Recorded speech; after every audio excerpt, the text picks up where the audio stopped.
আল্লাহ নবী বলেছেন রমজান মুবারকের এত ফজিলত, মানুষ যখন কোন ইবাদত করে আল্লাহ পাক সেই ইবাদতের নেক আমলের সওয়াব 10 থেকে শুরু করে 700 পর্যন্ত বাড়ায় দেন। 10 থেকে শুরু করে 700 বাড়ায় দেন, ইল্লা সাওম, রোজা ছাড়া। নবীজি বলেছেন রমজান মুবারকে কেউ যদি একটি নফল কাজ আদায় করে, একটি নফল ইবাদত করে, অন্য মাসের একটি ফরজ আদায় করার সওয়াব আল্লাহ পাক নামায়ে আমলে দিয়ে দিবেন। রমজান মুবারকে কেউ যদি একটি ফরজ আদায় করে, অন্য মাসের 70টি ফরজ আদায় করার মতো সওয়াব আমলনামায় আল্লাহ দিয়ে দিবেন। সুবহানাল্লাহ। এই মাস আমাদের সামনে, আল্লাহু আকবার বলি, আল্লাহু আকবার বলি, আলহামদুলিল্লাহ। এই পবিত্র মাস আমাদের সামনে, এই মাসে এত সওয়াব, নফল হয় ফরজের মতো আর ফরজ হয় 70টা ফরজের মতো। এত সওয়াব কেন হইল? আমরা না খেয়ে থাকি সেই জন্য নাকি? বলতে পারেন কেন হলো? একটি কারণ, শাহরু রমাদান আল্লাযী উনজিলা ফীহিল কুরআন। সুবহানাল্লাহ বলবেন না? এই রমজান মাস হচ্ছে সেই মাস যে মাসে আল্লাহ রাব্বুল আলামিন কোরআনে কারীমকে নাযিল করেছেন। এই মাসের মধ্যে একটি রাত আছে, খায়রুম মিন আলফি শাহর, যে রাতটি 1000 মাসের চাইতে বেশি গুরুত্বপূর্ণ আল্লাহর কাছে। সুবহানাল্লাহ। একটি রাত 1000 মাসের চাইতে গুরুত্বপূর্ণ। 1000 মাস ক্যালকুলেটর দিয়ে হিসাব করলে দেখা যায় যে 1000 মাসে 83 বছর 4 মাস হয়। তাহলে তার অর্থ কি যে একটানা 83 বছর 4 মাস ইবাদত করলে যে সওয়াব হবে, এই রাত্রে ইবাদত করলে সেই সওয়াব হবে। হতে পারে, এরকম হতে পারে, কিন্তু ব্যাখ্যাটা কি? ব্যাখ্যাটা হচ্ছে আরবিতে আলফুন শব্দ দিয়ে 1000 বোঝানো হয় না। আরবিতে যখন আলফুন বলা হয় তাহলে বোঝা যায় সংখ্যাধিক্য, বিপুল সংখ্যা, হাজার হাজার, হাজার হাজার, থাউজেন্ডস এন্ড থাউজেন্ডস। এইটাকে বোঝানোর জন্য আরবিতে ব্যবহার করা হয় আলফুন, হাজার হাজার। তাহলে আল্লাহ কি বুঝাতে চাচ্ছেন? আল্লাহ রাব্বুল আলামিন তিনি আয়াত দ্বারা বুঝাতে চান, এর ব্যাখ্যা হচ্ছে এই পৃথিবীর মানবতার কল্যাণের জন্য, এই পৃথিবীর মানুষের ভালাইয়ের জন্য, মঙ্গলের জন্য হাজার হাজার মাস ধরে এই পৃথিবীর মানুষের যে কল্যাণ হয় নাই, এই রমজান মুবারকে একটা রাত আছে যেই রাতে আল্লাহ রাব্বুল আলামিন মানবতার সেই কল্যাণ করেছেন। সেই কল্যাণ কি দিয়ে করেছেন? শাহরু রমাদান আল্লাযী উনজিলা ফীহিল কুরআন, কুরআন নাযিল করে পৃথিবীর মানুষকে সেই কল্যাণ আল্লাহ দিয়েছেন। সুবহানাল্লাহ। বন্ধুগণ, কোরআন, কোরআন কি নিয়ামত আমাদের কাছে! সেই নিয়ামতকে আমরা চিনলাম না, আমরা বুঝতে পারলাম না কত বড় নিয়ামত আল্লাহ আমাদের দান করেছেন। এই কোরআন যেন আপনি শুনতে পারেন, পড়তে পারেন, বুঝতে পারেন, সেই জন্য আল্লাহ রাব্বুল আলামিন শরিয়াত কি সুন্দর ব্যবস্থা করেছে। কোরআন শোনার জন্য রমজান মুবারকে তারাবিহের নামাজের ব্যবস্থা করা হয়েছে। সুবহানাল্লাহ, সুবহানাল্লাহ। যারা সব সময় পড়তে পারেন না, কোরআন তেলাওয়াত জানেন না, অথবা সারা বছরও এক খতম কোরআন শরীফ পড়া হয় না, শরিয়াত কি সুন্দর বিধান করলো যে আপনি যেন 30 পারা কোরআন শরীফ শুনতে পারেন। এই ব্যবস্থা তারাবিহের নামাজের মধ্যে শরিয়াত করে দিয়েছে। আলহামদুলিল্লাহ, আলহামদুলিল্লাহ। যাদের টাকা কড়ি আছে আমি তাদেরকে অনুরোধ করব, যদি পারেন তাহলে মেহেরবানি করে রমজান মুবারকে উমরা পালন করবেন। আমি উমরার নিয়ত করে এসেছি, ঢাকা থেকে উমরার নিয়ত করে এসেছি, আপনাদেরকে দেখে গেলাম। আর আমি এখান থেকে ডাইরেক্ট মদিনা মুনাওয়ারায় চলে যাব ইনশাআল্লাহ। লাইলাতুল কদর পর্যন্ত হারামাইনুশ শরীফাইনে কাটাতে চাই, নিয়ত করেছি। আপনারা দোয়া করুন আল্লাহ যেন কবুল করেন। কি মজা যখন আপনি হারামাইনুশ শরীফাইনে যখন তেলাওয়াত শুনবেন, আপনার কাছে মনে হবে যেন কোরআন শরীফ নাযিল হতেছে। সুবহানাল্লাহ। সেখানে তো নামাজের পরে হাত তুলে মুনাজাত করা হয় না, শুধুমাত্র রমজান মুবারকে বেতেরের নামাজের মধ্যে ইমাম সাহেব হাত তুলে মুনাজাত করেন। গত বছর রমজান মুবারকের লাইলাতুল কদর আমি ছিলাম, গত কয়েক বছর ধরে আল্লাহ যাওয়ার তৌফিক দিয়েছেন দয়া করে। সেখানে লাইলাতুল কদরের পত্রিকাগুলি লিখেছে 30 লাখের উপরে লোক ছিল মক্কা শরীফের, হারাম শরীফে 30 লাখের উপরে। যখন তেলাওয়াত হচ্ছে, মুনাজাত করতেছেন ইমাম সাহেব, ইমাম সাহেব কাঁদতেছেন, মোনাজাত করতেছেন, কাঁদতেছেন, আর গোটা হারাম জুড়ে কান্নার রোল পড়ে গিয়েছে। কিভাবে কাঁদতেছে? সারাদিন মানুষ রোজা রেখে তারপরে ইফতার করতে যখন বসে, আমি সেই জান্নাতের কথা কেমনে আপনাদের বুঝাবো? রসগোল্লা কেমন লাগে বক্তৃতা দিয়ে 6 ঘন্টা বক্তৃতা দিয়েও বোঝানো যাবে না। যদি মুখের মধ্যে ঢুকাইতে পারি তাহলে বুঝবেন যে মজাটা কি। এটা তো আমি বুঝাইতে পারবো না কি মজাটা লাগে। সারাদিন রোজা রাখার পর সমস্ত লক্ষ লক্ষ মুসল্লিরা বসে আছে মক্কা শরীফে, কাবা শরীফ সামনে, এখানে বসে আছে। রোজাদারের সামনে আছে জামজামের পানি আর মদিনা মুনাওয়ারার খুরমা। আল্লাহর ঘর সামনে, জান্নাতের থেকে আর কাকে বলে? সুবহানাল্লাহ। আর মসজিদে নববীর ভিতরে মদিনার আকর্ষণ কাশাস আলাদা। মদিনা শরীফের আপনাকে যদি পাইয়া যায় কোন আরব, কোন মাদেনী, আপনারা ছাড়বি না, আদর করে পাশে বসাবে, তোমারে আমি এই জিনিস খাওয়াবো, এইটা দিয়ে ইফতার করাবো, আমার কাছ দিয়ে তুমি উঠতেই পারবে না, আপনাকে জোর করে বসায় দিবে। মসজিদে নববীতে রিয়াদুল জান্নাহ রাসূল করিম সাল্লাল্লাহু আলাইহি ওয়াসাল্লামের কবর শরীফের কাছে বসে আপনি ইফতার করতেছেন, কত বড় নসিব। সেই জন্য আমি বলি, হলিডে করার জন্য আমেরিকা, সিঙ্গাপুর, হাবিজাবি এই সমস্ত ঘুরে কোনো লাভ নাই। হলিডে করতে চান, রমজান মুবারকে চলে যান হারামাইন শরীফান, মদিনা আল মুনাওয়ারা, মক্কা আল মুকাররমা। কপাল খুলে যাবে, জিন্দেগীর সমস্ত গুনাহ খাতা আল্লাহ পাক মাফ করে দিবেন। রাসূল করিম সাল্লাল্লাহু আলাইহি ওয়াসাল্লাম বলেছেন, রমজান মুবারকে যে উমরা করলো সেজন্য হজ আদায় করলো। সুবহানাল্লাহ। অন্য রিওয়ায়াতে এসেছে, যে ব্যক্তি রমজান মুবারকে উমরা করলো সেজন্য আমার সাথে হজ আদায় করলো। সুবহানাল্লাহ। তো বলতেছিলাম যে কোরআনে কারীম হচ্ছে একটি বিরাট নিয়ামত। এই নিয়ামত শোনানো হয় রমজান মুবারকে। আমি এবার এসে খুব খুশি হলাম একথা শুনে যে ইস্ট লন্ডন মসজিদ তারা একটা ব্যবস্থা করেছে, সুন্দর একটা রেডিও তারা আবিষ্কার করেছে। না কি করছেন আপনারা? ট্রান্সমিটার তৈরি করেছেন। ওনারা ওখানে রেডিও বিক্রি করেন। আপনারা বহুটা খরচ করেছেন, তারা হাজার হাজার পাউন্ড খরচ করে টাওয়ার বানিয়েছেন এবং একটা ফ্রিকোয়েন্সি তারা নিজেরা নিয়েছেন, আর রেডিওগুলি 125 পাউন্ড করে ওনারা দিচ্ছেন খরচ হিসেবে। এটা যারা নিয়ে যায় ঘরের মধ্যে বসে তারাবিহের তেলাওয়াত তারা শুনতে পাবেন। মহিলারা অনেক সময় আসতে পারেন না, মহিলারা ঘরে বসে শুনতে পারবেন। ওই ইস্ট লন্ডন মসজিদে যত ওয়াজ হবে, তেলাওয়াত হবে, নামাজ হবে, আজান হবে, ওয়াজ হবে, জিকির হবে, সব আপনার ঘরে বসে আপনি শুনতে পারবেন। আল্লাহ রাব্বুল আলামিন এই ইকদামকে, এই পদক্ষেপকে আল্লাহ কবুল করুন, সবাই বলেন আমিন। এবং প্রত্যেকের ঘরে ঘরে এই রেডিও পৌঁছে যাক, আমরা বলি আমিন। আল্লাহ যেন কবুল করেন। আপনি ঘরে বসে মসজিদের সমস্ত প্রোগ্রাম পেতে পারবেন। আর কি সুন্দর সেখানে যিনি তেলাওয়াত করেন, আজান দেন, আলহামদুলিল্লাহ, তার আজান শুনলে পরে তো মনে হয় যে আমি মক্কা শরীফে চলে গেছি, মদিনায় চলে গেছি। আর তেলাওয়াত কত সুন্দর, আলহামদুলিল্লাহ। আল্লাহ তার প্রতি রহম করুন, আমরা বলি আমিন। সুতরাং বলতেছিলাম যে এই পবিত্র রমজানুল মুবারক, এটি কি জিনিসটা, কি জিনিসটা বুঝাবার জন্য আমি বলি, যেমন এই ঘড়িটা এটা কেনার পর 2-1 বছর পর এটা ফাস্ট হয় অথবা কি হয়, স্লো হয়ে যায়। তখন এটাকে সারার জন্য আমরা হসপিটালে দিই। হসপিটাল মানে লন্ডন হসপিটাল না, ঘড়িরও হসপিটাল আছে। তো ঘড়ির হসপিটালে দিলাম, ওরা এটাকে দেখে শুনে ওয়াইলিং করে টরে দিল ঠিক মতো। একবার যদি ঠিক করে দিল, আবার আমার 1-2 বছর চললো, আর কোনো ডিস্টার্ব করবে না, ঠিক কিনা? আপনার গাড়ির ইঞ্জিন যদি কোন রকমের অসুবিধা করে, তাহলে গাড়ির ইঞ্জিনকে ওভারহোলিং করতে হয়, ইঞ্জিন ডাউন দিতে হয়। একবার যদি ইঞ্জিন ডাউন দিলেন, ওভারহোলিং করলেন, তাহলে আপনার এই গাড়ি 5-6 বছরের জন্য আর হাত দিতে হবে না। এই কথাগুলি বুঝতে পারছেন কিনা? সারা জীবন, সারা মাস অন্যায় করার পরে, গুনাহ করার পরে মানুষের অন্তঃকরণে কালিমা লেগে যায়। আল্লাহ রাব্বুল আলামিন রমজান মুবারকের একটা ব্যবস্থা করেছেন, ইঞ্জিন ওভারহোলিং এর মতো, ইঞ্জিন ডাউন দেওয়ার মতো। আপনার কালকে, আপনার আত্মাকে, আপনার বিবেককে, আমার বিবেককে পরিষ্কার করার জন্য রমজান মাস করে দিয়েছেন। রমজান মুবারকের একটি মাসের কোর্স যদি কমপ্লিট করা যায়, তাকওয়া দিয়ে যদি ভরে দেওয়া যায়, তাহলে বাকি 11 মাস আরামসে চলবে, কোনো অসুবিধা হবে না। নবীজি বলেছেন, রমজান মুবারকের মাস আসার সঙ্গে সঙ্গে আল্লাহ রাব্বুল আলামিন তিনি জান্নাতের সমস্ত দরজাগুলি খুলে দেন, আর জাহান্নামের সব দরজাগুলি আল্লাহ রাব্বুল আলামিন বন্ধ করে দেন। সুবহানাল্লাহ। আর শয়তানকে শৃঙ্খল দিয়ে বেঁধে ফেলা হয়, শিকল দিয়ে শয়তানের বান্দা হয়ে যায়। এই হাদিসটা যখনই শোনাই বিভিন্ন জায়গায়, লোকেরা বিভিন্ন জায়গায় প্রশ্ন করে, হুজুর কোন তো যে শয়তানরে বান্ধা হয়, কিন্তু রমজান মাস কত লোকেরা মদ খায়, মিথ্যা কথা কয়, তাহলে শয়তান বান্ধা থাকলো কেমনে? আমি বলি, দেখেন, এর ব্যাখ্যা আছে।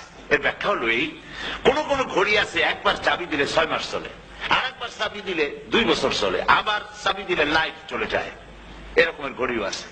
কোন কোন মানুষের শয়তানে এমন চাবি দিতে যে চাবিতে 6 মাস চলে, কোনটায় 10 মাস চলে, কোনটায় বছর চলে। রোজার মাসেও যারা গুনাহ করে শয়তানে এমন চাবি দিছে যে রোজার মাসেও বন্ধ হচ্ছে না, এরা শয়তানের খপ্পরে পড়ে গেছে। আল্লাহ এই চাবি থেকে মুসলমানদেরকে হেফাজত করুন বলি আমিন। জোরে বলেন আমিন। শয়তান থেকে পানাহ কেউ দিতে পারে না, কোন গভর্নমেন্ট পারবে না। ব্রিটিশ গভর্নমেন্ট পারবে নাকি? American government? কেউ পারবে না। শয়তান থেকে পানাহ দিতে পারে কেবলমাত্র কে? ওই আল্লাহ রাব্বুল আলামিন আমাদেরকে শিখায় দিয়েছেন, শয়তানের ওয়াসওয়াসা থেকে আমার কাছে পানাহ চাও। আউযু বিল্লাহি মিনাশ শাইতানির রাজীম। বিতাড়িত মরদুদ শয়তানের ওয়াসওয়াসা থেকে পানাহ চাই, আল্লাহর কাছে পানাহ চাও। আল্লাহ পাক বলেন আমি পানাহ দিতে পারি শয়তানের ওয়াসওয়াসা থেকে। শয়তান থেকে আশ্রয় একমাত্র সিকিউরড, নিরাপত্তা পেয়েছেন আল্লাহর পয়গম্বরেরা। সুবহানাল্লাহ। আম্বিয়া আলাইহিমুস সালাম তারা আল্লাহ কর্তৃক নিয়ন্ত্রিত, শয়তানের ক্ষমতা নাই পয়গম্বরদের কাছে যাওয়া। চতুর্সীমানার ভেতরে শয়তান প্রবেশ করে কোন নবীকে ওয়াসওয়াসা দিতে পারবে না, বলি সুবহানাল্লাহ। এই জন্য শয়তান থেকে বেঁচে যাওয়া, শয়তানের ওয়াসওয়াসা থেকে বাঁচা খুবই কঠিন। সেই জন্য আল্লাহ পাক বলছে শয়তানকে বেঁধে রাখা হয়, জান্নাতের সমস্ত দরজা খোলা, জাহান্নামের সমস্ত দরজা বন্ধ হয়ে যায়। এই নিয়ামতের মাস আমাদের সামনে। প্রত্যেকটি যখন কোন ওয়ার্কশপ হয়, তো ওয়ার্কশপের জন্য এক একটা কি বলে সিলেবাস থাকে। রমজান মুবারক একটা ওয়ার্কশপ, এই ওয়ার্কশপের মধ্যে একটা সিলেবাস আছে, সেই সিলেবাসের নাম হচ্ছে কোরআন। কোরআন কোরআন কোরআন নাযিলের মাসে আমরা কি কোরআন তেলাওয়াত করি? বলেন। রোজা হচ্ছে, হাদিস শরীফের মধ্যে বলা হয়েছে আস-সাওমু জুন্নাহ, রোজা হচ্ছে ঢাল। রোজা কি কন্ত? ঢাল। বোঝেন তো ঢাল কি? প্রোটেক্টর। আপনি জিহাদের ময়দানে, যুদ্ধের ময়দানে নিরাপত্তার জন্য, বাইরের থেকে আক্রমণকে ফিরাবার জন্য কি ব্যবহার করেন? ঢাল ব্যবহার করেন। রোজা হচ্ছে ঢাল, শয়তানের সমস্ত আক্রমণ থেকে বাঁচার জন্য রোজা হচ্ছে ঢাল। রোজার দিনে কেউ যদি আপনার সাথে ঝগড়া করে, তাহলে রাসূল বলেছেন তুমি বলো, তুমি ঝগড়ায় প্রবৃত্ত হবে না। তোমার সাথে যদি কেউ ঝগড়া করে, তুমি বলবে ইন্নী সাইম, আমি রোজাদার। আমি তোমার মতো ঝগড়া করতে আমিও পারি, আমি তোমার মতো গালাগালি দিতে পারি, কিন্তু আমি দেব না, ঝগড়াও করব না, গালিও দেব না, মারামারিও করব না, কারণ আমি রোজাদার। সুবহানাল্লাহ। রোজা আপনাকে গুনাহ থেকে বাঁচায় দেবে। দেখেন রোজা কিভাবে গুনাহ থেকে বাঁচায়। মিথ্যেবাদী, মিথ্যেবাদী সারাক্ষণ মিথ্যে কথা বলে, কিন্তু রোজার মাস আসছে, এখন মিথ্যাবাদী যারা তাদের ঘনিষ্ঠ লোকদের কাছে শুনেছি যে তারা বলে, যদি কোনো লোক দিনের বেলা আইসা যায় আর এমন কথা, যে কথা বলতে গেলে মিথ্যা বলা ছাড়া উপায় নাই তার জন্য, সে তখন বলে ভাই তুমি তো অসময় আসছো, এখন আমি খুব ব্যস্ত, আই এম ভেরি বিজি, তুমি রাত্রে আসো। কথা বুঝতে পেরেছেন তো? রোজা হচ্ছে কি? রোজাটা কি বলে? ঢাল। কোন মেয়ে লোকের দিকে চোখ পড়লো, আহা আমি তো রোজাদার, চোখকে সাথে সাথে নিচে নামায় ফেললো। গানের আওয়াজ আসলো, আমি তো রোজাদার, সে গানটা শুনলো না। কাজে সমস্ত গুনাহ থেকে বাঁচার জন্য রোজা একটা বিরাট হাতিয়ার। সুবহানাল্লাহ। এই মাসে আল্লাহ রাব্বুল আলামিন এই মাসটা, এই রোজাটা কেন দিয়েছেন? লাআল্লাকুম তাত্তাকুন, ইয়া আইয়ুহাল্লাযীনা আমানু কুতিবা আলাইকুমুস সিয়ামু কামা কুতিবা আলাল্লাযীনা মিন ক্বাবলিকুম লাআল্লাকুম তাত্তাকুন। হে বিশ্বাসীরা, তোমরা যারা ঈমান এনেছো শোনো, আমি রোজাকে তোমাদের জন্য ফরজ করেছি, যেমন করে ফরজ করেছিলাম তোমাদের পূর্বপুরুষদের উপরে। রোজা শুধু আমাদের উপরে ফরজ হয়েছে তা না, আমাদের আগে যারা যেসব নবীরা আসছিলেন তাদের উপর রোজা কি ছিল? ফরজ ছিল। সুতরাং এই রোজা তোমাদের উপরে ফরজ, এই জন্য লাআল্লাকুম তাত্তাকুন, যাতে করে তোমরা কি হতে পারো? পরেজগার হতে পারো। কি হতে পারো? পরেজগার, মুত্তাকি হতে পারো, আল্লাহকে ভয় করতে পারো। একমাত্র আল্লাহর ভয় মানুষকে ভালো বানাতে পারে। একটা মানুষ জান্নাতে যাওয়ার জন্য, জাহান্নাম থেকে বাঁচার জন্য একটা জিনিস, কয়টা জিনিস বলেন? একটি জিনিস যদি ভেতরে থাকে তাহলে সমস্ত গুনাহ থেকে বাঁচতে পারে। আর একটি জিনিস যদি না থাকে তাহলে এমন কোন কাজ নাই পৃথিবীতে যা সে করতে পারে না। সেই কাজটার নাম কি? তাকওয়া। সবাই বলেন কাজটার নাম কি? তাকওয়া। যদি ভেতরে আল্লাহ পাকের ভয় থাকে, রব্বুল আলামিন আমাকে দেখছেন, তিনি আমাকে শুনতেছেন, এই ভয় যদি অন্তঃকরণের ভিতরে থাকে, তাহলে এই লোকটি কোনো গুনাহের কাজ করতে পারবে না, মিথ্যা বলতে পারবে না, ওজনে কম দিতে পারবে না, খাদ্যে ভেজাল দিতে পারবে না, শয়তানি বদমাশি করতে পারবে না। আর যদি এই জিনিসটির অভাব থাকে, যদি তাকওয়া না থাকে, তাহলে সমস্ত অন্যায় কাজ সে করতে পারবে। এই জন্য আল্লাহ রাব্বুল আলামিন বলেন, রোজা এই জন্য দান করেছে যাতে করে, রোজার মাস এই জন্য দিলাম লাআল্লাকুম তাত্তাকুন, তোমাদের ভিতরে তাকওয়ার সৃষ্টি হয়। এই ওয়াজ আমি আপনাদের সামনে অনেকবার করেছি। হযরত ওমর রাদিয়াল্লাহু তাআলা আনহু রাতের বেলায় ঘুরতে ঘুরতে দেখেন এক বাড়িতে আলো জ্বলছে, শেষ রাত। এই রাত্রে বাড়িতে আলো জ্বলে কেন? ভাবলেন কোন অসুখ বিসুখ হলো নাকি। তো উনি কাছে গেছেন, গিয়ে কান পেতে শুনতেছেন। বাড়ির মালিক বুড়ি তার যুবতী মেয়েকে ডেকে বলছে, মা ওঠো, তাড়াতাড়ি ওঠো। কেন? কয়েছে সকাল তো হয়ে গেল, দুধ দই এনেছি আমি, দুধ এনে রাখছি, এখন তুমি পরিমাণ মতো সবটা পাত্রে পানি দিয়ে ভরে দাও, তাহলে ওজন বেশি হবে আর আমরা ভালো লাভ করতে পারবো। মেয়ে বলছে, মা তুমি বলো কি, এটা আমার দ্বারা সম্ভব না। কেন সম্ভব নয়? হযরত ওমর এক ফরমান জারি করেছেন, তিনি বলেছেন পানিতে দুধের মধ্যে পানি মিশাতে নিষেধ করেছেন। তাছাড়া রাসূল করিম সাল্লাল্লাহু আলাইহি ওয়াসাল্লাম খাদ্যদ্রব্যে ভেজাল দিতে নিষেধ করেছেন। কাজেই হযরত ওমরের এই নির্দেশকে আমি অমান্য করতে পারবো না। মা বলছে, দেখো ওমর এখন তো ঘুমাইতেছে, এত রাত্রে তিনি কি এখানে আসছেন নাকি আমাদের এই কারবার দেখতে, তুমি পানি মিশাও ইচ্ছে মতো। মেয়ে বলছে, মা হযরত ওমর ঘুমাতে পারেন, তার পুলিশেরা, তার গোয়েন্দা বিভাগের লোকেরা ঘুমাতে পারেন, হযরত ওমরের চোখকে ফাঁকি দেওয়া যাবে, হযরত ওমরের পুলিশকে ফাঁকি দেওয়া যেতে পারে, কিন্তু আল্লাহ রাব্বুল আলামিনের চোখকে ফাঁকি দেওয়া যাবে না। আমার পক্ষে সম্ভব নয়, আমি দুধে পানি মিশাতে পারবো না। হযরত ওমর রাদিয়াল্লাহু তাআলা চলে গেলেন, গিয়ে তার ছেলেকে ডেকে বললেন, ছেলে আমি তো এখন বুড়া হয়ে গেছি, আমার বিয়ের বয়স নাই, আমি একটা মেয়ের খোঁজ নিয়ে আসছি, যদি আমার বয়স থাকতো এই মেয়েটার আমি বিয়ে করতাম। সুবহানাল্লাহ, সুবহানাল্লাহ। তো এই মেয়েটা তুমি খোঁজ নাও, যদি বিয়ে না হয়ে থাকে তুমি প্রস্তাব দাও বিবাহের। কি সৌন্দর্য তিনি দেখলেন মেয়েটার মধ্যে, স্বাস্থ্য, রূপ, যৌবন, কি দেখলেন? তাকওয়া। জোরে বলেন না, কি দেখলেন? তাকওয়া। এই তাকওয়া তিনি দেখলেন। এই তাকওয়ার উপরে ভিত্তি করে আমিরুল মুমিনিন, অর্ধেকটা পৃথিবীর প্রেসিডেন্ট, খলিফাতুল মুসলিমিন, আমিরুল মুমিনিন হযরত ওমর তার ছেলের জন্য পুত্রবধূ করে তাকে ঘরে নিয়ে আসলেন। সুবহানাল্লাহ। ফায়দা কি হলো? ফায়দা এই হলো, এই মেয়ের গর্ভে যে মেয়ে হলো, সেই মেয়ের গর্ভে ফারুকে সানি হযরত ওমর ইবনে আব্দুল আজিজ রাহমাতুল্লাহ আলাইহির মতো ফারুকে সানি আল্লাহ দান করে দিলেন। সুবহানাল্লাহ ওয়া বিহামদি। এটার নাম হচ্ছে তাকওয়া। এই তাকওয়ার ব্যাপারে হযরত ওমর রাদিয়াল্লাহু তাআলা আনহু তিনি হযরত কাব বিন উবাই রাদিয়াল্লাহু তাআলা আনহুকে জিজ্ঞেস করেছিলেন যে তাকওয়ার একটা ব্যাখ্যা আপনি কি আমাকে বলতে পারেন, তাকওয়ার ব্যাখ্যাটা কি? তিনি বললেন, হ্যাঁ পারি। কি ব্যাখ্যা?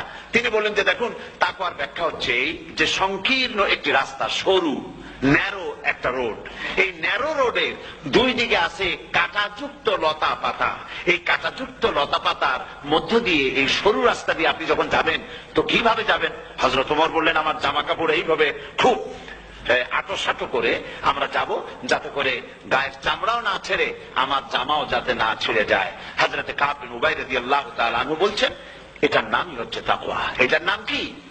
তাকওয়া। এটার নাম হচ্ছে তাকওয়া। দুনিয়ার অসংখ্য পাপের ভেতর থেকে আপনি চলে যাবেন, পাপ যেন আপনাকে স্পর্শ করতে না পারে। এটার নাম তাকওয়া। বাইন মাছ নিশ্চয়ই খেয়েছেন আপনারা, না লন্ডনে পাওয়া যায় না? পাওয়া যায়। এই বাইন মাছ যারা খেয়েছেন আপনারা, আমি জানি না আপনারা জানেন কিনা, বাইন মাছ কোথায় থাকে? পানিতে থাকে না কাদায় থাকে? মাশাআল্লাহ, বাইন মাছ থাকে কাদার মধ্যে। কিন্তু এই বাইন মাছ যারা ধরেছে তাদের মুখে শুনেছি আমি যে বাইন মাছ থাকে কাদায়, ওকে যখন ধরে টেনে বের করায় কাদার মধ্যে থেকে এক ফোঁটা কাদা ওর গায়ে নাই। এই কলুষিত সমাজ, পাপে ভরপুর। গ্রেট ব্রিটেন, আমেরিকা, পাশ্চাত্য, আমাদের দেশ, সর্বত্র পাপ আর পাপ। এই পাপের মধ্যে বাইন মাছ শুধু খাইয়েন না, ওর কাছ থেকে শিক্ষাও গ্রহণ করেন। ও যেমন কাদার মধ্যে থাকে, কাদা ওর গায়ে লাগে না, আপনিও এই সমাজের মধ্যে আপনি আপনার কাজ চালিয়ে যান। পাপ যেন আপনাকে স্পর্শ না করে, আল্লাহ যেন পাপের থেকে আমাদের বাঁচান। আমরা বলি আমিন, সবাই বলেন আমিন। এটা নাম হচ্ছে তাকওয়া। আর তাকওয়া লম্বা জামায় তাকওয়া হয় না, লম্বা দাড়িতে তাকওয়া হয় না, পাগড়ি একটা বানলেই তাকওয়া হয় না। রাসূলুল্লাহ সাল্লাল্লাহু আলাইহি ওয়াসাল্লাম বলেছেন তাকওয়া হা হুনা হা হুনা হা হুনা, 3 বার বলেছেন, বুকের দিকে দেখায় বলেছেন তাকওয়া হা হুনা। তাকওয়া হচ্ছে এখানে। এর অর্থ এই নয় যে আমি দাড়িকে আমি ছোট করে দেখছি, জামাকে ছোট করে দেখছি, তা নয়। কিন্তু বলছি যে তাকওয়াটা হচ্ছে অন্তরের ভেতরে। এই অন্তরের ভেতর থেকেই এটার বহির প্রকাশ হতে হবে। আপনার কথায়, আপনার বলায়, আপনার ওঠায়, আপনার বসায়, আপনার চালচলনে, আপনার বিয়ে শাদীতে, আপনার ব্যবসা বাণিজ্যের সর্বত্র তাকওয়ার ছাপ প্রদর্শিত হতে হবে। তাহলেই আমার মধ্যে তাকওয়া এসেছে বলে প্রমাণ হবে। আর এটাই আল্লাহ পাক চান, রমজান মুবারকে তোমাদের মধ্যে তাকওয়া সৃষ্টি হোক।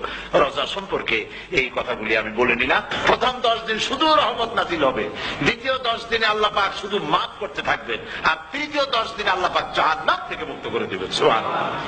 রমজানে মক্কা শরীফে, মদিনা শরীফে ছোট্ট একটা বাচ্চাও ঘুমায় না। অন্তত 5-7 বছর, 8-10 বছর বয়স হয়ে গেছে এরকমের বাচ্চা সারা রাত্রে 1 সেকেন্ডের মধ্যে ঘুমায় না।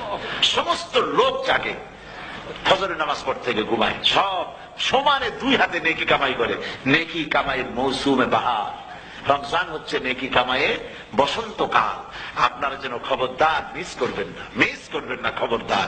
এই মাসটা পুরাপুরি কাজে লাগাবার জন্য মায়েরা, আমার মায়েরা, বোনেরা, মেহেরবানি করে এই মাসটা কাজে লাগাবেন। গীবত গাইবেন না, রাগারাগি করবেন না, ঝগড়াঝাটি করবেন না, মিথ্যা কথা বলবেন না, তেলাওয়াত, জিকির, আজগার। আর পুরুষেরাও এই জিকির আজগারের মধ্যে, মানুষকে ভালো কাজের আদেশ করার মধ্যে যা আজকে আল্লাহ আমাদের দিয়ে বলাইলেন, এই কাজগুলি আমি এবং আপনারা সবাই যেন আমল করতে পারি। আল্লাহ তৌফিক দান করুন। আপনারা এই মোনাজাতের পরে যে যে এলাকায় গিয়ে জামাতে এশার নামাজটা আদায় করবেন, এখানে নামাজের কোনো ব্যবস্থা করা যায় নাই বলে আমরা দুঃখ প্রকাশ করছি। পাশে যেখানে মসজিদ পাক, জামাতে এশার নামাজটা খবরদার আদায় করে নেবেন, নামাজ ছেড়ে দেবেন না। 5 ওয়াক্ত নামাজ সঠিকভাবে আদায় করবেন। আর মদের ব্যবসা যাদের আছে, মদের ব্যবসা ছেড়ে দেবেন। আর মদের চাকরি যারা করেন, সেখান থেকে চাকরি উঠাইয়া কোনো ভালো জায়গায় চাকরি করার জন্য চেষ্টা করবেন। জেনা, ব্যভিচার, নাচ, গান ইত্যাদি, তাস, পাশা, জুয়া, অন্যায় কাজে যাব না। আল্লাহ যেন কবুল করেন, বলেন আমিন। বলেন সবাই আমিন। এটাই কাজ। শিরক এবং বিদআতের বাড়ির কাছেও আমরা কেউ যাব না। এই তওবা করে খাঁটি মুসলমান হইতে হবে। আমরা কতদিন বাঁচবো জানি না। আল্লাহ পাক যেন আমাদেরকে ঈমানের সাথে রাখেন।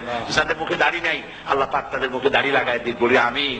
আপনারা চেষ্টা করেন, চেষ্টা করেন রসুলের এই সুন্নতটা আমল করার জন্য। যেহেতু আমরা মারা যাবো, চিরদিন বাঁচবো না, তো আল্লাহ রসুলের কাছে কেমনে আমরা আমাদের চেহারা দেখাবো? জামায়, দাড়িতে, টুপিতে, পর্দায়, মেয়ে লোকদের পর্দা করার মধ্যে, সবটার মধ্যে রাসূলুল্লাহর সুন্নত যেন আমরা আমল করতে পারি। আল্লাহ যেন তৌফিক দেন।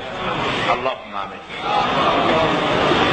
ربنا ظلمنا أنفسنا وإن لم تغفر لنا وترحمنا لنكونن من الخاسرين. সবাই পড়েন ربنا ظلمنا أنفسنا وإن لم تغفر لنا وترحمنا لنكونن من الخاسرين. ربنا ظلمنا أنفسنا وإن لم تغفر لنا وترحمنا لنكونن من الخاسرين. রব্বুল আলামিন প্রচন্ড ঠান্ডাকে উপেক্ষা করে হাজার হাজার নারী পুরুষ স্টেপনি গ্রিন স্কুলে আল্লাহ তোমার কোরআন শোনার জন্য, তোমার নবীর হাদিস শোনার জন্য দীর্ঘক্ষণ বসে আছেন। এতক্ষণ আমরা যে আলোচনা করলাম, দরুদ ও সালাম পড়লাম, মেহেরবানি করে সওয়াবটুকু রাসূল করিম সাল্লাল্লাহু আলাইহি ওয়াসাল্লামের রূহ মোবারকে পৌঁছায় দাও। তামাম পৃথিবীর মাটির নিচে যত মুমিন মুমিনাত শুয়ে আছেন, আল্লাহ তাদের আরওয়াহ পরে সওয়াব পৌঁছায় দাও। রব্বুল আলামিন আমরা সবাই মিলে আজকে দোয়া করি, আমাদের মধ্য থেকে আমাদের আব্বা জান আর আমাদের মা যাদের মারা গেছে, কবরগুলিকে জান্নাতের টুকরায় পরিণত করে দাও। রব্বিরহামহুমা কামা রাব্বায়ানি সগীরা। সবাই পড়েন রব্বিরহামহুমা কামা রাব্বায়ানি সগীরা। হে আল্লাহ তাআলা, আত্মীয় স্বজন যদি বিদেশে থাকে, টেলিফোনে খোঁজ খবর পাওয়া যায়, চিঠি দিয়েও 6 মাস 1 বছরে খোঁজ খবর নেওয়া যায়, কিন্তু আমাদের মা বাপ যাদের দুনিয়া থেকে বছরের পর বছর হলো বিদায় হয়ে গেছে, টেলিফোন বা চিঠিপত্রের কোন সিস্টেম নাই, কোন কায়দা নাই, কোন হালতে কবরে আছে জানি না। আল্লাহ তুমি দয়া করে আমাদের বাপ জান যাদের মারা গেছে আল্লাহ কবরটারে বেহেশত বানাইয়া দাও। রব্বুল আলামিন জনম দুঃখিনী মা, আমাদের মা যাদের মারা গেছে 10টা মাস পেটের মধ্যে থেকে মাকে হাঁটু দিয়ে, পাও দিয়ে, মাথা দিয়ে, গুতা দিয়ে কষ্ট দিয়েছি। আবার মা ডেলিভারিতে নিদারুণ কষ্ট করেছেন যা মা ছাড়া কেউ বুঝবে না। এরপরে 2.5 বছর পর্যন্ত মায়ের বুকের দুধ চুষে চুষে খেয়ে মাকে বিরক্ত করেছি, পেশাব পায়খানা করে মাকে কষ্ট দিয়েছি। তাই আল্লাহ তাআলা আমাদের মা বাপ অনেকেই গরিব ছিল, খাট নাই, বিছানা নাই, তো সব ছিল না। কোন রকম করে আল্লাহ তাআলা বিছানায় শোয়া থাকতো, পেশাব করে, ছেলে মেয়ে পেশাব করে বিছানা ভিজাই দিয়েছে। মা নিজে আসলটা ভিজা আসলের উপরে শুয়ে ছেলেকে মেয়েকে বুকের উপরে করে সারাটা রাত কাটাই দিয়েছে। এই মা যার দুনিয়া থেকে বিদায় হয়ে গিয়েছে আল্লাহ দয়া করে কবরটাকে জান্নাতের টুকরা বানাইয়া দাও। আল্লাহ তাআলা আমাদের মা বাপ যাদের মারা গেছে তাদের উপর তোমার রহমত নাজিল করো। আমাদের দাদা দাদি, নানা নানি, আত্মীয় স্বজন, পাড়া প্রতিবেশী যারা মারা গেছে তাদের উপরে রহম করো। রব্বুল আলামিন আল্লাহ তাআলা আমরা যারা হাত তুলেছি, তোমার বান্দা বান্দিরা হাত তুলেছে, তুমি আরশে আজিম থেকে একটু তাকায় দেখো। আমরা কোন রাজা বাদশার কাছে হাত তুলি নাই, আমরা কোন প্রধানমন্ত্রী প্রেসিডেন্টের কাছে হাত তুলি নাই, কোন পীর বুজুর্গের কাছে হাত তুলি নাই। আমরা হাত তুলেছি শাহনশাহ রব্বুল আলামিনের দরবারে। রব্বুল আলামিন আমরা যতগুলি লোক হাত তুলেছি এর মধ্যে জিনাকার থাকতে পারে, মদখোর থাকতে পারে, বেনামাজি থাকতে পারে, সুদখোর থাকতে পারে। আল্লাহ কত রকমের গুনাহ করে আমরা হাত তুলেছি। আল্লাহ তুমি যদি দয়া করে আজকে আমাদের এই লোকগুলি কি তোমার বান্দা বান্দি গুলারে যদি মাফ করে দাও, আকাশে আর জমিনে এমন কেউ নাই যার কাছে তোমার জন্য কৈফিয়ত দেওয়া লাগে। রব্বুল আলামিন দয়া করে আমাদের জিন্দেগির গুনাহ মাফ করে দাও। আল্লাহ তাআলা আমার মা বোনেরা কষ্ট করে এই ঠান্ডাকে উপেক্ষা করে যারা এসেছেন আল্লাহ তুমি মা বোনদের হায়াত দারাজ করে দাও, মা বোনদেরকে পর্দায় থাকার তৌফিক দিয়ে দাও। আয় আল্লাহ মা বোনদের এমন জীবন যাপন করার তৌফিক দাও যাতে করে কিয়ামতে হযরত আয়েশা, হযরত খাদিজা, হযরত ফাতেমার সঙ্গে হাসর নসিব হয়ে যায়।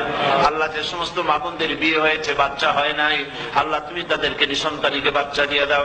যাদের মেয়ে বড় হয়েছে বিয়ে দিতে পারে না বিয়ের বন্দোবস্ত করে দাও। রব্বুল আলামিন মা বোনদের যাদের রোগ আছে ব্যাধি আছে আল্লাহ দয়া করে সব অসুখ মাফ করে দাও। আল্লাহ আমরা যারা হাত তুলেছি ঋণগ্রস্তদের ঋণ পরিশোধের তৌফিক দান করে দাও। আল্লাহ তাআলা অসুখ বিসুখ যাদের আছে মাফ করে দাও। যারা নাকি হালাল ব্যবসা করে হালাল ব্যবসায় বরকত দিয়ে দাও। হারাম ব্যবসা যারা করে আল্লাহ মদের ব্যবসা যে হারাম ব্যবসা, তুমি মুসলমানদের মনের মধ্যে জাহান্নামের ভয় দিয়ে দাও। আল্লাহ মদের ব্যবসার মতো জঘন্য ব্যবসা থেকে মুসলমানদের বাঁচাও আল্লাহ। আল্লাহ রব্বুল আলামিন জিনা থেকে বাঁচাও, সুদ থেকে বাঁচাও, ঘুষ থেকে বাঁচাও। এই পবিত্র রমজান মাস আসতেছে, কাদের তুমি মাফ করবে তুমি জানো। আল্লাহ রমজানের বরকত থেকে আমরা যেন মাহরুম না হয়ে যাই। আল্লাহ তোমার বান্দা বান্দি আমরা যারা হাত তুলেছি এমন রোজা রাখার তৌফিক দাও যাতে তুমি খুশি হও বাবু। আমাদের কান্নার তৌফিক দাও। সেহরি ভালোভাবে সেহরি করা, তোমাকে খুশি করার জন্য ইফতার করা, তোমার খুশির জন্য রোজা রাখা, তেলাওয়াত করা, সেজদা দেওয়া, নামাজ পড়া, জিকির করা, আল্লাহ তাআলা এগুলি বেশি বেশি করে করার তৌফিক আমাদেরকে দান করে দাও। রব্বুল আলামিন এই মাহফিলের ভিতরে বহু মানুষ আছে জীবনে কাবা শরীফ চোখে দেখে নাই, জীবনে তোমার হাবিবের রওজা চোখে দেখে নাই। আজকে একটা দোয়া করি তোমার কাছে, আমার মা বোনের আর ভাইরা যারা হাত তুলেছে আল্লাহ তুমি দয়া করে মেহেরবানি করে জীবনে অন্তত একটা বার কাবা শরীফ চোখে দেখার তৌফিক দিয়ে দিও। জীবনে একটা বার রাসূল করিম সাল্লাল্লাহু আলাইহি ওয়াসাল্লামের রওজা মোবারকে যাওয়ার তৌফিক দিও। রব্বুল আলামিন অন্তত তামাম জিন্দেগির ভিতরে একটা রাতে তোমার হাবিবের সঙ্গে স্বপ্নে জিয়ারতের তৌফিক দিয়ে দিও। রব্বুল আলামিন তোমার হুকুম আর রাসূলের হুকুম মেনে চলার তৌফিক আমাদের দান করো।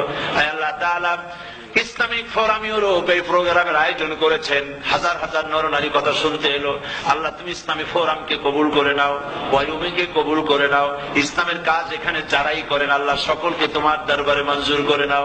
রব্বুল আলামিন, ইসলামের বিরোধিতা করে যারা, যারা বুঝতে পারে না, না বুঝে করে অথবা বুঝে করে, ইসলামী আন্দোলন নেত্রীর বিরুদ্ধে মিথ্যা অপপ্রচার চালায়, হাবিজাবি গালাগালি করে, ইসলামের পথে বাধা দেয়, আল্লাহ দয়া করে তাদের হেদায়েত নসিব করে দাও। আল্লাহ দয়া করে তাদের হেদায়েত নসিব করে দাও। আল্লাহ দয়া করে তাদের হেদায়েত নসিব করে দাও। রব্বুল আলামিন, বাংলাদেশ থেকে আমাদের হাজার হাজার লাখ লাখ মুসলমান নরনারী বিদেশে চাকরি করার জন্য, ব্যবসা করার জন্য এসেছে। আল্লাহ চাকরি করতে এসে, ব্যবসা করতে এসে যেন ঈমান নষ্ট কারো না হয়। আল্লাহ সকলের ঈমান মজবুত রাখার তৌফিক দান করে দাও। আয় আল্লাহ, তোমার কাছে একটা দোয়া করি, জাহান্নামের আগুন 3000 বছর বসিত করেছ, জাহান্নামের আগুনে আমরা চলতে পারবো না বাবু, জাহান্নামের আগুন আমাদের জন্য হারাম করে দাও আল্লাহ। আল্লাহুম্মা আজিরনা মিনান নার। সকলে পড়েন আমার সাথে, আল্লাহুম্মা আজিরনা মিনান নার, আল্লাহুম্মা আজিরনা মিনান নার ওয়া আদখিলনাল জান্নাতা মাআল আবরার। আল্লাহ তাআলা, এই মানুষগুলি, এদের সাথে আমার কোন আত্মীয়তার সম্পর্ক নেই, এদের সাথে আমার কোন রক্তের সম্পর্ক নাই।